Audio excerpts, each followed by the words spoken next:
The air at Cypress Grove Cemetery carried a weight beyond mere grief. It was thick with whispers, hushed conversations weaving through the gathered mourners like threads of a story waiting to be told. The crowd stood in clusters, a mixture of familiar faces and distant acquaintances, all gathered to pay their final respects to Robert Henley. The polished ebony casket rested solemnly beneath the overcast sky, its gleaming surface reflecting the somber faces of those surrounding it. The inscription on the headstone read, "A life of service and sacrifice." But none of them knew just how profound those words truly were. Near the outskirts of the gathering, a woman stood apart. She was elderly, her silver hair tucked beneath a simple yet elegant hat. A dark green dress draped around her frame, modest but dignified. In her hands she held a single red rose, its petals stark against her wrinkled fingers. Though her presence was understated, there was something in her posture, something in the way she held herself, that made her impossible to ignore. She did not engage in the quiet exchanges of the others, nor did she meet their questioning glances. Instead, she remained still, watching, waiting. As the final prayer concluded, the pastor stepped back, allowing a hush to settle over the mourners. It was then that she moved. Each step forward was deliberate, the crunch of gravel beneath her heels punctuating the silence. The crowd parted instinctively, their curiosity piqued. When she reached the grave, she hesitated, gazing at the casket with an expression that held a lifetime of unspoken words. Finally, she placed the rose atop it and turned, her eyes scanning the faces before her. "My name is Hattie Del Rey," she said, her voice carrying through the cemetery with an unexpected strength. "I don't imagine many of you know me, but I knew Robert Henley better than most." A murmur rippled through the crowd, an unspoken question hanging in the air. Who was this woman, and how could she make such a claim? They had all known Robert, had worked with him, laughed with him, shared meals and stories. He had been a pillar of the community, a man whose generosity knew no bounds. But as Hattie's gaze settled on them, unwavering and resolute, an unsettling realization dawned upon them. "Before this day is over," she continued, "you will understand why I'm here. You will understand the Robert Henley you never knew." The murmurs died down. The breeze carried the scent of fresh earth, mingling with the faint perfume of nearby flowers. Eyes locked on Hattie, drawn in by the quiet authority in her tone, she took a slow breath, steadying herself before she began. "I met Robert 50 years ago," she said, her voice tinged with the weight of memory. "Not here, not in this town. It was Montgomery, Alabama, a different time, a different world." She paused, scanning the faces before her. Some held expressions of polite interest, while others furrowed their brows, uncertain where this was leading. "He was a teacher then," Hattie continued, her voice carrying a mix of fondness and sorrow. "But his heart belonged to something greater. The civil rights movement." A hush fell over the mourners. The Robert Henley they had known was a generous man, yes, a kind man, but none of them had ever heard him speak of such things. "That's where we met," Hattie went on, her fingers tightening around her purse. "On the steps of a church, planning sit-ins and marches. He stood beside us when it wasn't safe to do so, when it meant losing his job, when it meant facing threats." A ripple of disbelief moved through the crowd. Robert had never spoken of this. Hattie let the weight of her words settle before she continued. "We were more than comrades in a fight for justice. We were family, not by blood but by choice. When I lost my sister to the violence of those times, Robert was there. When his own family turned their backs on him, I was there." She turned to the casket, her voice softening. "Robert called me his sister in every way that mattered, even when it wasn't safe for him to say it out loud." The silence that followed was thick with unspoken emotions. Some shifted uncomfortably, others simply stared, as if seeing Robert Henley for the first time. "But what I'm telling you isn't just about the past," Hattie said, her voice growing firmer. "It's about the man he became because of those struggles." She took a steadying breath before continuing. "In 1967, he lost his job for attending a march in Selma. The school board called it unbecoming conduct, but we knew the truth. He never told you because he didn't want your pity. Instead, he packed up what little he had and moved to a small one-bedroom house on the south side. He scraped by on tutoring jobs, but he never stopped fighting. She paused, her fingers trembling slightly. And when my house was firebombed for hosting meetings, it was Robert who came in the dead of night, drove me and my nephews to safety without hesitation. A gasp escaped from someone in the crowd.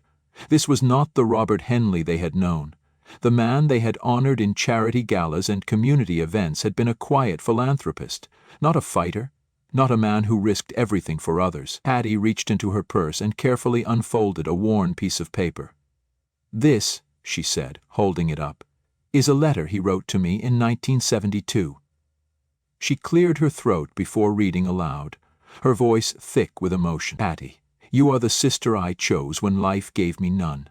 We have shared burdens no one should bear, but I would carry them again for you without question. You remind me every day that love is not about blood. It's about who stands beside you when the world turns its back." The letter trembled in her grasp as she folded it once more. Across the cemetery, eyes glistened with unshed tears.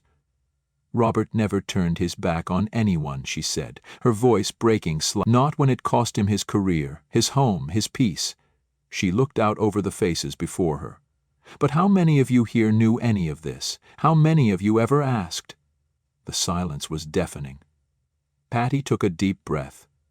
"And yet," she said, her voice growing steady once more, "there is something more. Something that defined his life in a way none of you could have imagined." The crowd held its breath. Robert Henley had a son. The revelation struck like a thunderclap. Expressions shifted from sorrow to shock, to a dawning realization that the man they thought they knew had lived a life of sacrifices none of them had ever truly understood. And as Hattie continued, pulling back the final veil of secrecy, the truth of Robert Henley's life began to reshape everything they had believed.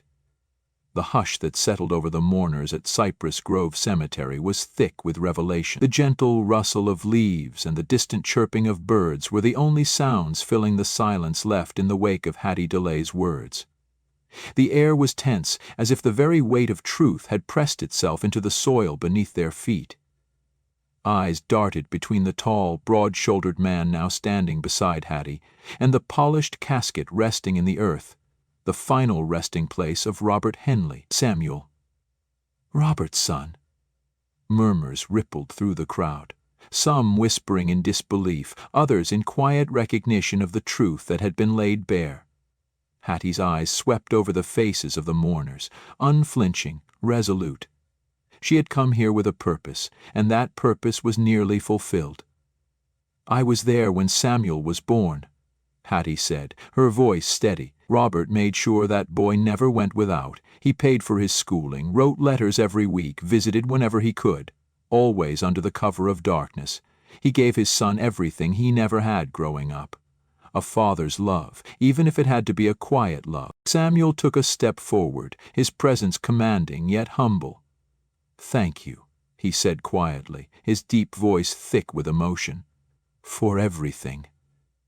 Hattie smiled at him through her tears, placing a hand over his. "It was always my honor." Turning back to the crowd, she continued, "Robert loved all of you in his own way, but his truest love was in the people he fought for, those of us who didn't have the luxury of being seen in polite society. That's why I'm here today, to make sure you know the real man behind all the accolades." Silence followed her words, not just from shock but from reflection, a reckoning with the truth they had never known, one hidden in plain sight. But before the mourners could fully process what they had learned, Hattie had one last story to tell, a final act of bravery that would redefine Robert's legacy forever. The weight of Hattie's words settled over the mourners like a heavy fog. No one spoke. No one moved. Even the wind seemed to have stilled in deference to the moment. The polished version of Robert they had known, the philanthropist, the devoted friend, the ever-present beacon of kindness, was now seen in a different light. His generosity had not been a product of wealth or convenience. It had been shaped by sacrifice, forged in the fires of a life most of them had never imagined. An older man at the front cleared his throat, his voice cracking as he spoke. I never knew." He looked down, ashamed. Robert never said a word about any of this. Hattie met his gaze with understanding. He wasn't the kind of man to seek praise for doing what was right, but make no mistake, he carried the weight of these sacrifices every single day. A middle-aged woman wiped at her tear-streaked face. "He helped my family when my father lost his job," she said softly. "I thought I understood his kindness, but now it feels so much deeper." Hattie nodded. Robert didn't just give because he could. He gave because he knew what it was like to go without, and he never wanted anyone to feel that pain.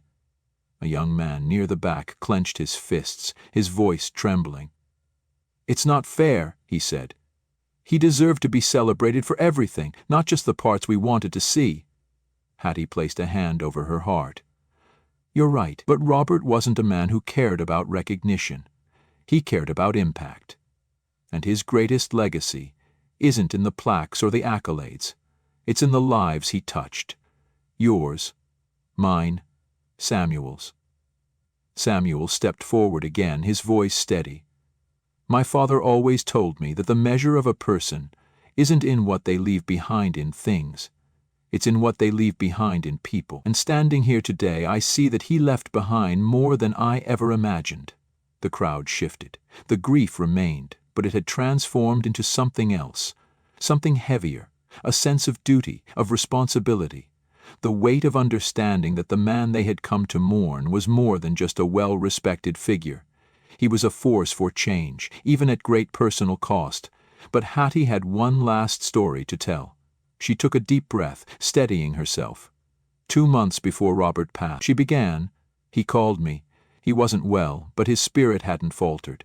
He told me he was putting together a trust, not for himself, not for his estate, but for the children in this community, for the children whose parents struggle to make ends meet, for the children who deserve opportunities but are so often overlooked." Gasps rippled through the crowd. Even in his final days, Robert had been thinking of others. "He knew he wouldn't live to see the trust in action," Hattie continued, her voice breaking slightly. "But that didn't matter to him. What mattered was planting the seed, making sure it would grow long after he was gone." Samuel nodded. "That trust is real," he said firmly. "It's already been established. It's going to provide scholarships, after-school programs, mentorship for kids in need. My father wanted his life to mean something, not just to the people he knew, but to the generations that would come after him." Hattie turned back to the mourners, her eyes searching theirs. "That was Robert's greatest gift," she said. "He didn't need recognition. He didn't need applause. He just needed to know that he had done his part to make the world a little better." A long silence followed, stretching into eternity. Some nodded quietly. Some wiped at their tears. Others simply stood frozen, lost in thought. But the weight of Hattie's words had settled deep within them, embedding itself in their hearts. Hattie placed a hand on the polished headstone, her voice softer now, but still resolute. "So now I leave you with this," she said. "How will you be remembered? Not for the things you had or the titles you earned, but for the lives you touched, the love you gave." She turned to the crowd, her expression kind but firm. "If Robert taught us anything, it's that true legacy isn't written in stone. It's written in the hearts of the people you lift up." The crowd seemed to exhale as one, the emotional weight shifting into something else, something lasting, a purpose, a promise. Hattie gave Samuel a final nod before stepping back, allowing the moment to settle. The mourners began to disperse, but not in the same way they had arrived. Many approached Hattie and Samuel, offering words of gratitude, sharing their own memories, making quiet promises to honor Robert's legacy. The cemetery, once a place of finality, had become a space of renewal. And Robert Henley's legacy, one of sacrifice, of love, of quiet, unwavering strength, would live on, not just in memory, but in action.